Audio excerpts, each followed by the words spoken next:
Welcome to the Cowbell Kingdom Road Reaction Postgame Show where the Sacramento Kings get thumped by the San Antonio Spurs by a final of 112-85.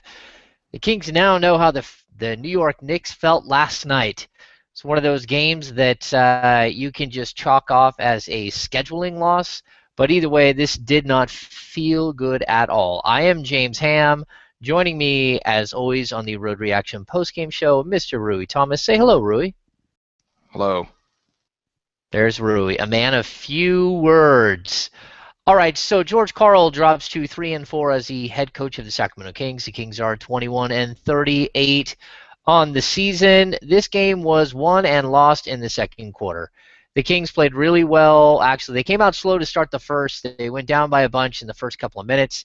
Then they rallied. They took a 27-26 lead into the second quarter, where I don't even think it's more than the wheels falling off the bus. They ran out of gas and sort of just laid down on the court. You could see guys like taking naps and stuff. They got beat down by a tally of 28-11 in the second quarter. Rui, would you say that this game was won and lost in the second quarter? It was definitely lost in the second quarter, and I would say it was lost in the third quarter as well. In the second quarter, the Kings completely collapsed. We saw in the first they're going very aggressive down in the paint. They had 12 points in the paint in the first quarter, and they shot 40% to have the 1-point lead going into the second quarter.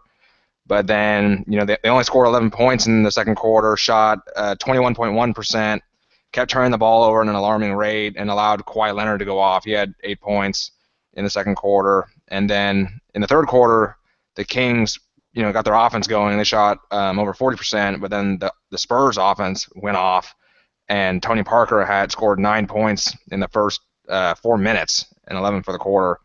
And the Spurs shot, I believe, 59%. So, if the Kings had any chance of coming back from that second quarter, the third quarter, put them to death. Yeah, let's start out with really what happened here with Rudy Gay and Kawhi Leonard. Kawhi Leonard just absolutely smoked Rudy Gay. Not only did he drop in 21 points on 9 of 11 shooting, he didn't even hardly play at all, but he also stymied Rudy Gay.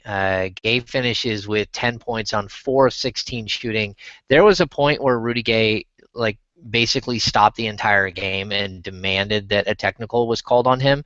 He got so frustrated, but even that play in itself was sort of the Kings in a nutshell tonight. Rudy Gay was on a breakaway.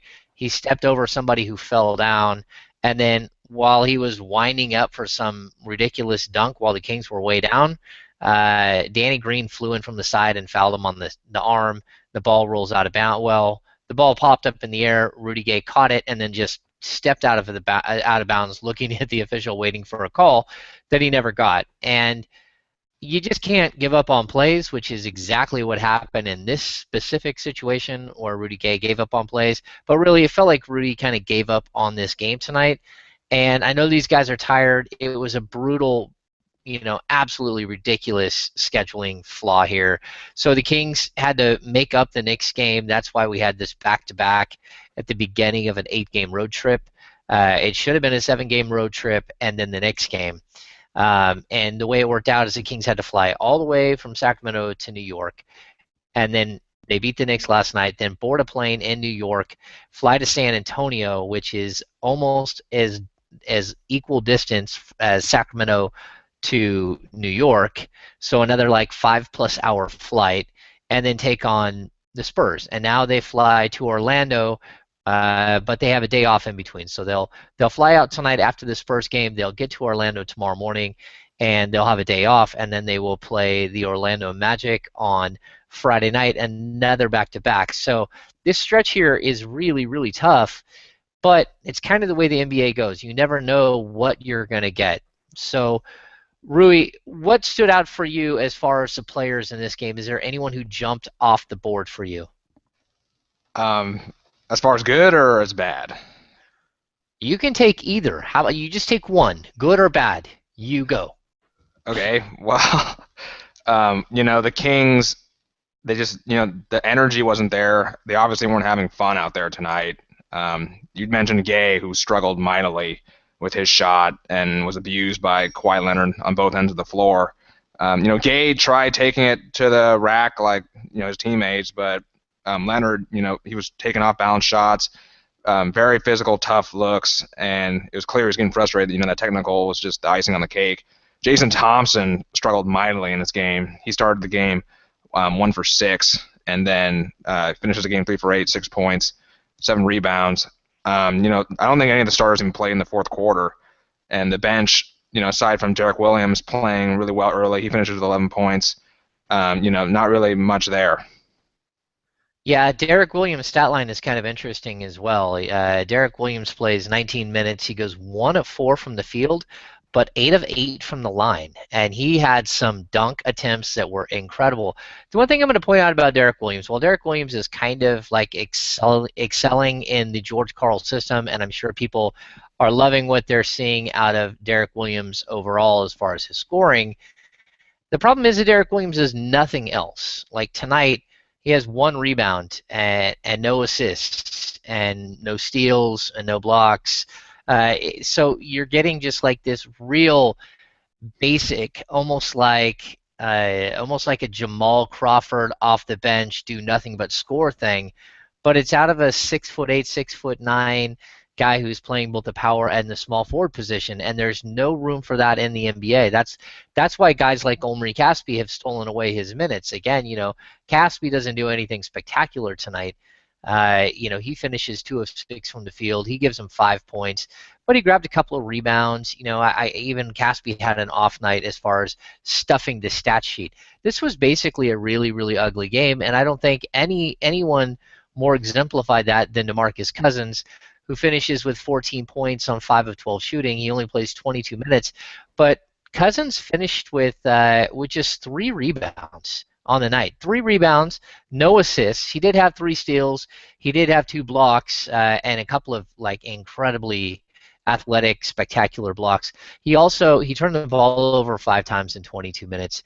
And I don't know, for me, what we got out of DeMarcus Cousins tonight was subpar, and he was frustrated just like anyone else. He probably should have got a technical once or twice.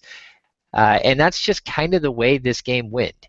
It was an awkward, no flow game, and the Kings, clearly when you come into a game against the San Antonio Spurs, you're going to get smacked around if you're not ready to play, just because they are a seasoned veteran team that handles you. What did you make of DeMarcus Cousins' performance tonight, Rui? Yikes. He tried. I mean, he stuck to his game, and he was trying to bring the ball down low, but he couldn't really handle the physicality. The very first play of the game, I believe he grabs his own miss for an offensive rebound, then flips a pass behind his back, which goes out of bounds off Jason Thompson's fingertips. So I don't know what he was thinking there, but he wasn't rebounding. He didn't shoot very well. Only 4 of 7 from the line. The Kings as a whole struggled pretty mightily from the line. They missed 10 free throws tonight. He had 2 blocks. He had 5 turnovers, 3 of which were in the first quarter, and he only played 22 minutes. And by the time he sat, I guess it was already over, but didn't bring it tonight. Yeah, and we're kind of playing into our first key of the night. Our first key to this game, what to watch, the DeMarcus Cousins effect. The Kings are 1-2 versus the Spurs this season, but they're 1-0 with DeMarcus Cousins on the floor. Tonight, they just didn't have it. Cousins has been really good against his first team. We've seen him sort of grow into this role against the Spurs, because you got to remember the whole Sean Elliott thing, where DeMarcus and Sean Elliott got into it a couple of years ago. The reason I bring that up is because it showed you where he was then. DeMarcus was more in the mode that he was going to try to score on Tim Duncan all the time, and it didn't really matter who won or lost as long as he won the battle against Tim Duncan. But he's kind of grown into this role as a leader on the floor that gets at least, it's not just all about the numbers for him this year. And tonight, it wasn't really, a productive evening for him at all. What do you make of the DeMarcus Cousins effect, Rui? Okay, so again, he played only 22 minutes, and a lot of that was because he got in foul trouble midway through the second and third quarter when he sat for good. But, he did hustle tonight. There was a play in particular I remember when he chased down Kawhi Leonard, and it looked like he picked him, but it was called for the foul, and he almost exploded for his own technical of his own. he made the Kings better obviously when he was on the floor, but the foul trouble again, that's kind of his fault. He had a couple really cheap ones, including one where he pushed Thiago Splitter and he had a very easy defensive rebound or offense rebound in the first quarter. And it adds up. So he has to play smarter to help the Kings. So he can manage to stay in. Yeah, I think you brought up the officiating, and I don't think that the officiating was bad as much as it was kind of strange. There were a lot of late whistles, which I wasn't quite sure what was going on there. The Cousins foul that you just brought up, where he chased down Kawhi Leonard, he did foul him. I mean, it was clear in the replay that he fouled Kawhi Leonard, but the official waited like 2 seconds to blow the whistle, and it just didn't make any sense. And that's, I think, more than anything what set Cousins off. And then we started to see Cousins lose his temper, blow his top. And there was a point, I know he even walked by Grant and Jerry and said something loudly that was not pleasant. And Grant Napier on the telecast said, oh boy, the DeMarcus Cousins is lucky that the refs didn't just hear what he said, or that would have been a tech for him as well. He's just got to find a way to persevere during a game that you don't have a good chance of winning. I mean, you got to play nearly perfect to beat the Spurs in San Antonio. That's just the way it's always been, and the Kings were less than perfect tonight. All right, let's get to our second key, which is bombs away. The Kings go 3 of 9 from behind the arc. Rui, why don't you take this one? Okay, well, we all know at this point the Kings are not the best three-point shooting team in the NBA. They're actually 28th in the NBA in three-point makes per game. They started off the night 2 for 2 in the first quarter. Derrick Williams hit a nice three, but then they didn't hit a three again until the fourth quarter. So, they only took 4 threes against the Spurs last Friday and made one. The Spurs have a very good perimeter defense. They slide over, they switch. I believe they're third in opponent attempts or least third and least, or not allowing opponent tries and makes behind the arc. And that was partly why the Kings were forced to bring the ball within the arc, or bring the offense within the arc, which the Spurs quickly adjusted to and shut them down. Yeah, to me, what the Spurs do is kind of interesting because it's almost like they bait you into going to the rack. They don't have a true shot blocker. I guess you could call Tim Duncan still a shot blocker, but at 38 years old, 39 years old, he doesn't block a lot of shots.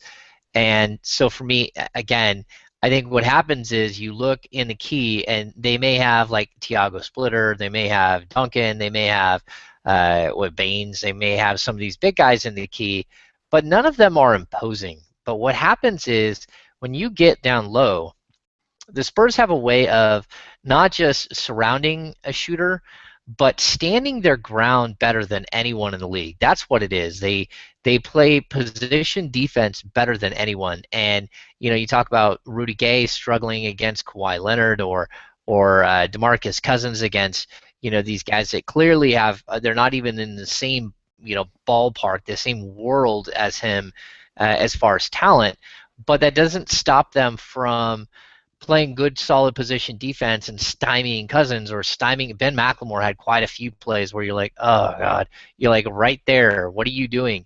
You should never try to take the San Antonio Spurs all the way to the basket like every single time. And that's what it looked like the Kings were doing. You point out 9 3-point attempts. Against the Spurs, you have to take 20-something 3-point attempts. You have to open the floor, or they're just going to kill you. And what I saw was a lot of takes to the basket where for some reason the Kings they thought they had an open door, and the door closed so quickly. I mean, even like we point out, Derrick Williams, he had some dunk attempts that were like so incredible.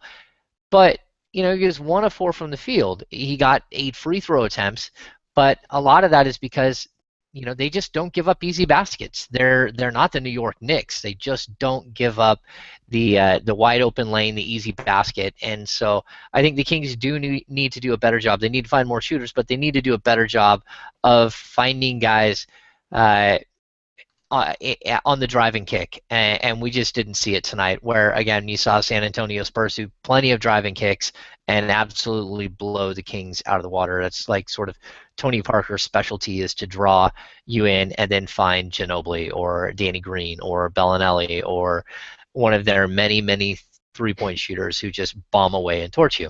All right, let's get to our third key, and I'm going to give this one to you again. Turnovers, turnover management. How did the Kings do tonight with turnovers, Mr. Rui Thomas? Didn't manage it very well, right? They were running a McDonald's. They'd be out the door real quick.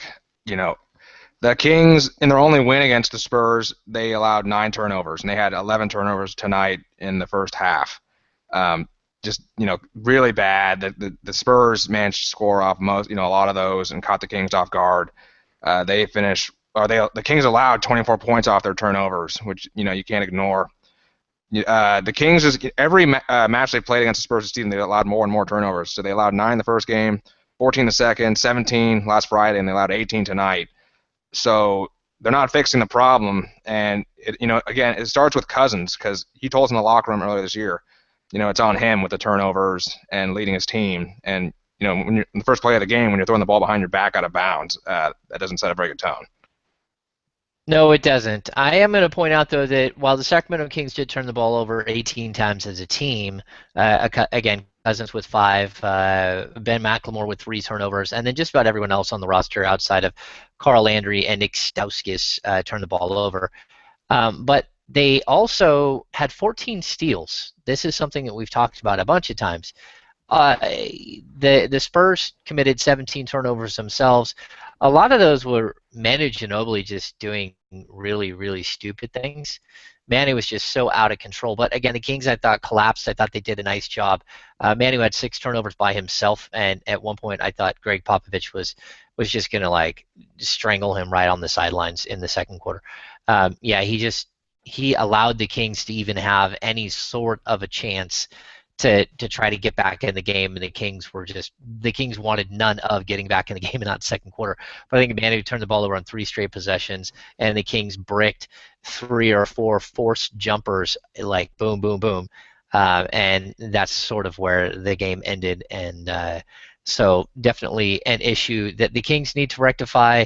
They need to get that turnover total back down to around 14 a game, maybe 13.5, 14 a game, to be competitive against a team like the Spurs. All right, Rui, who's your MVP?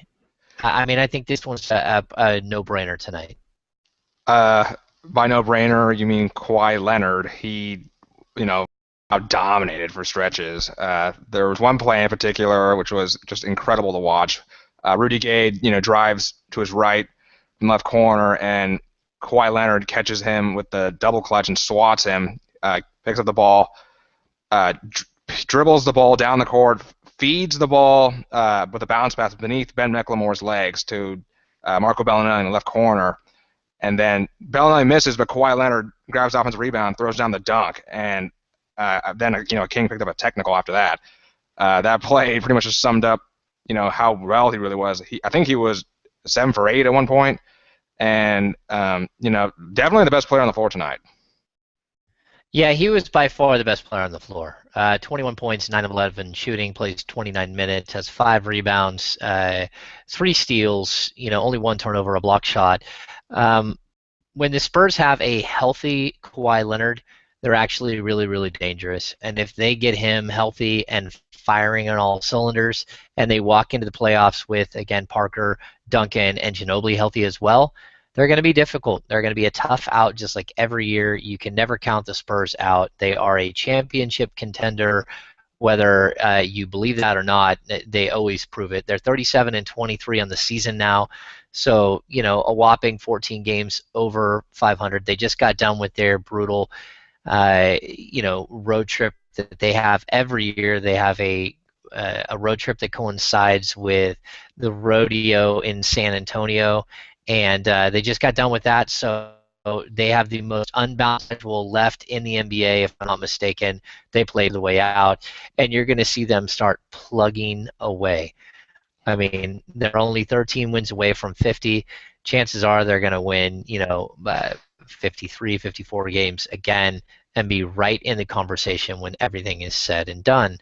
All right. Well, Rui, do you have any final thoughts on this evening's game? Yeah, it was a game to forget.